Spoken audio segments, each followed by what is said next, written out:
Qu'est-ce que ça t'inspire, le mot neutre? Qu'est-ce que c'est que qu'est-ce qui est neutre? Neutre, ça veut dire quelque chose qui n'influence pas sur un état. Donc on analyse un état à l'instant T, on introduit quelque chose de neutre et il n'y aura pas d'influence, il n'y aura pas de changement d'état. Alors ça dépend dans quel contexte.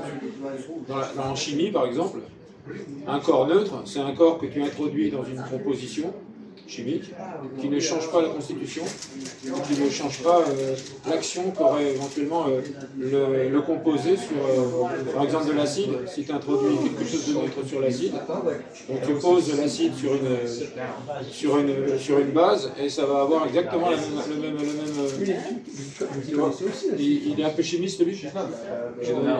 La neutralité, ça dépend dans quel contexte. Dans le contexte de la chimie. Mais c'est vrai dans tous les contextes. C'est-à-dire que c'est quelque chose qui ne change pas l'état des lieux, en fait. L'état des lieux, aucune modification. Il y a une neutralité. Je ne vois pas de neutralité politique.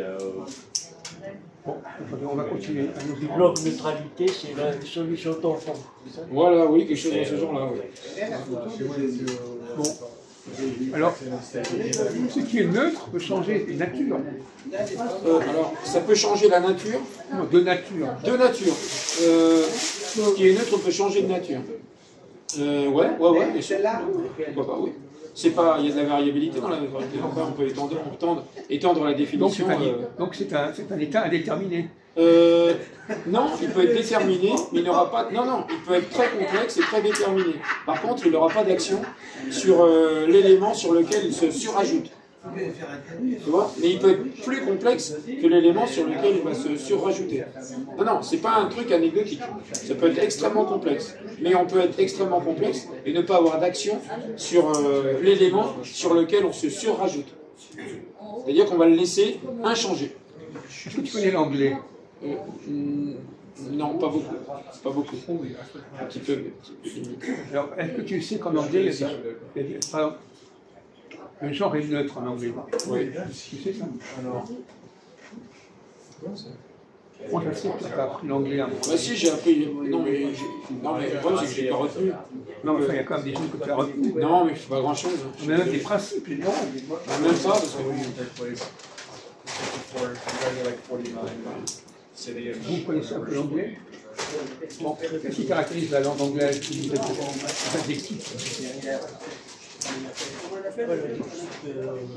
Comment c'est par exemple, on dit le téléphone rouge, le rouge du téléphone. Alors,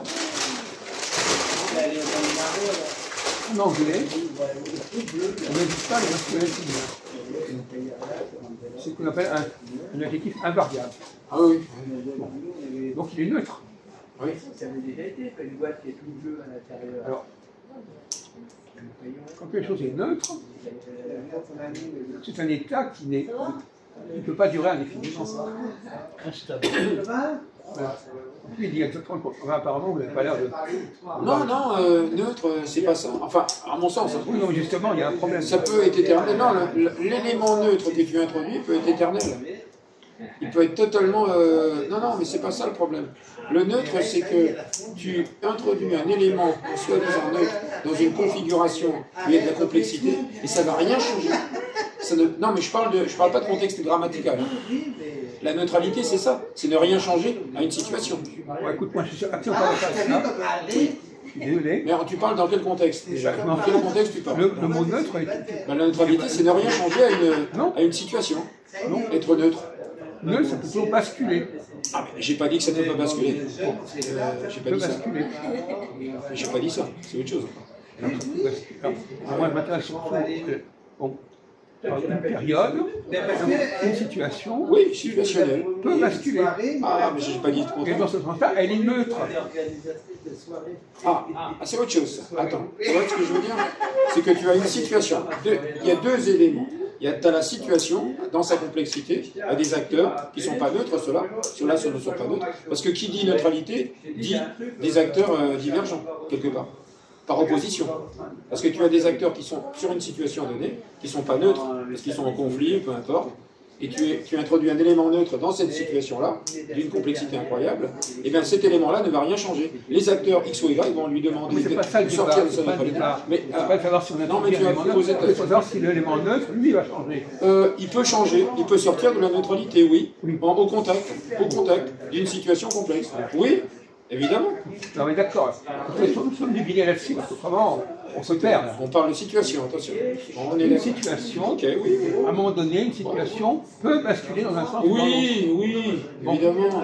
Oui, alors, hein, oui, j'ai dit oui, Non, non. Le propre de la neutralité, c'est au contraire que ça peut... un élément... Alors, par exemple, on prend le problème de l'écrit et de l'oral. Ah. Est-ce que l'écrit est plus neutre que l'oral?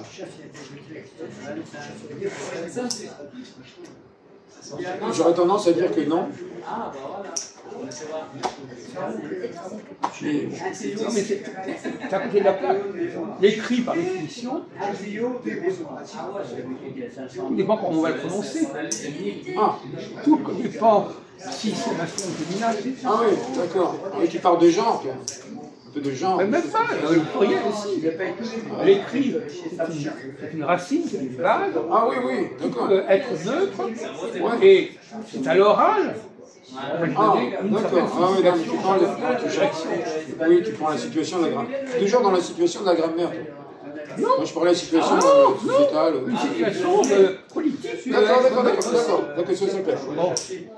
C'est ça clair. Pas que la grammaire. D'accord. Oui, non. Non, mais il faut. Non, mais. Faut pas trouver des mots comme ça. Non. Donc, l'intérêt de l'anglais, c'est bien. Non. Comment, à ton avis, passe-t-on de l'écrit à l'oral? Comment passe-t-on de l'écrit à l'oral? Donc déjà, on revient à la question de la neutralité. Oui. Pourquoi? Il y aura une interprétation quelque part. Le médiateur qui fait passer l'écrit à l'oral, il va interpréter. Donc il va sortir de la neutralité quelque part. Il va interpréter, donc du coup, par exemple, voilà. Donc déjà, quelque part. Et l'autre. Et l'autre, parce qu'il est ouvert à donner des résultats divers selon la situation, selon le contexte. Ouais, d'accord. Ouais. Oui, ok. Dans tous les domaines. Et donc, au point de la question, comme il y a un cas intéressant, on va reprendre le problème de l'anglais. Vous savez qu'en anglais, il y a des mots qui sont en français. Les anglicismes. Même en président. Oui. Il a sonné, j'ai pas pensé que c'était moi, alors que c'était Par exemple, le même mot écrit de la même manière, ne sera pas prononcé de la même manière en anglais et en français. Donc c'est neutre. Ah d'accord. C'est neutre, puisque ça peut. Le même mot peut aller dans un sens ou dans l'autre. Oui, d'accord. Vous comprenez ça? Oui, non, parce que pour l'instant, on était parti. Si, non, mais. Oui, ok. Il est pas mal. Donc, quand on apprend l'anglais, on s'aperçoit que le même mot qui s'écrit de la même manière, c'est pas de la même façon. Donc, c'est-à-dire que l'écrit a des potentialités plus grandes que l'oral. Bien sûr, c'est la S25. L'oral ne fait que réaliser une partie des possibilités. On est d'accord. Donc l'écrit a plus de potentialité que l'oral. D'accord, c'est ce sens-là. C'est pas ça de la puissance à l'acte. Oui, d'accord. Donc l'écrit est neutre. Il est indéterminé. Faire des photos comme ça. D'accord. En ce sens-là. C'est indéterminé. C'est-à-dire que quand quelqu'un, un Anglais, lit ça, il va le prononcer d'une certaine manière. Oui. Et si c'est un Français, il va le prononcer d'une autre manière. Oui. Ou un Allemand même. Oui, c'est ça. Donc, l'écrit va dépendre du sujet, du contexte.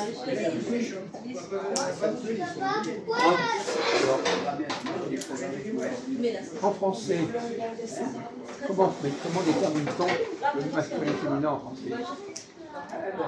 Des articles, déterminaisons, des choses comme ça. Non? Oui, mais donne-nous des exemples, par exemple. Le président, la présidente. Voilà.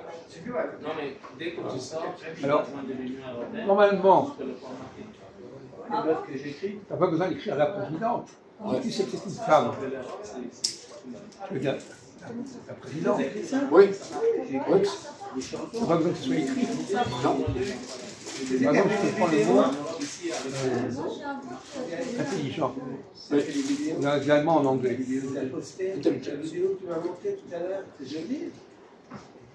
L'anglais va employer le même mot. Que tu es un homme ou une femme. Oui. C'est comme ça, c'est D'accord. Ah oui, d'accord. Ok. Ouais. alors que le français va changer le mot. Oui. Le 21, oui. Quelle est la meilleure solution? D'accord. La meilleure solution. Moi, je trouve qu'il faut laisser le mot tel quel, et c'est plus riche que si on le change. Voilà.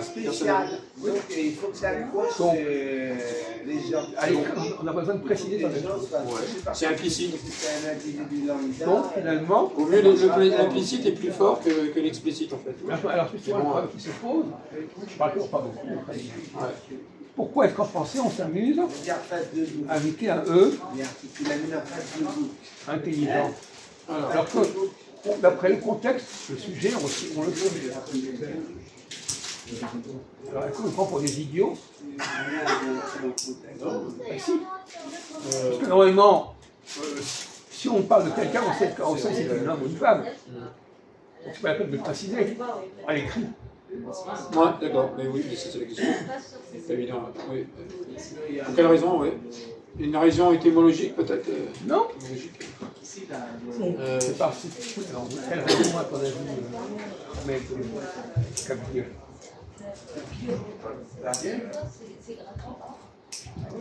Pourquoi faut-il rajouter des choses en français? Même le pluriel en anglais n'existe pas.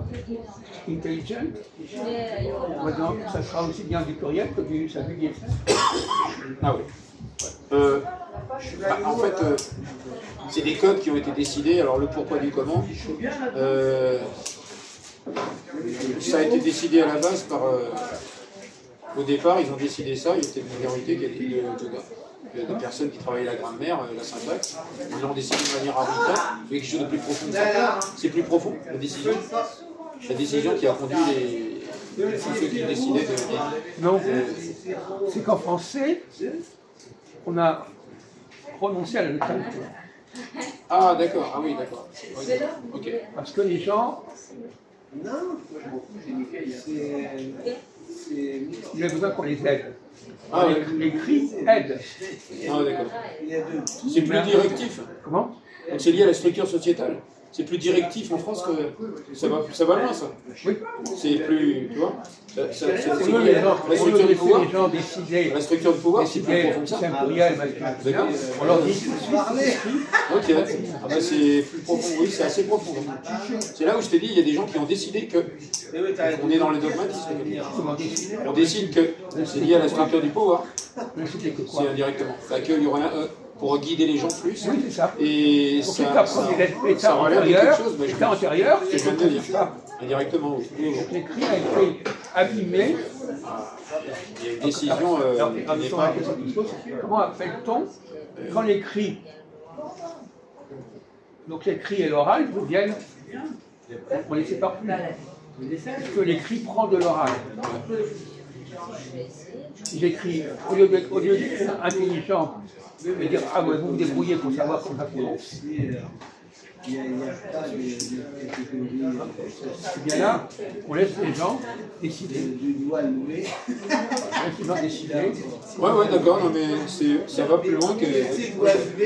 C'est du sociétal, c'est du dogmatique, c'est du directif. Ça, c'est lié à la structure sociétale, oui, évidemment. D'ailleurs, Donc c'est très profond. pour marquer le On en est là, on en est là. pour marquer le futur et le passé, c'est le même problème. Ben non, tu me dis mange. Voilà, c'est un emploi de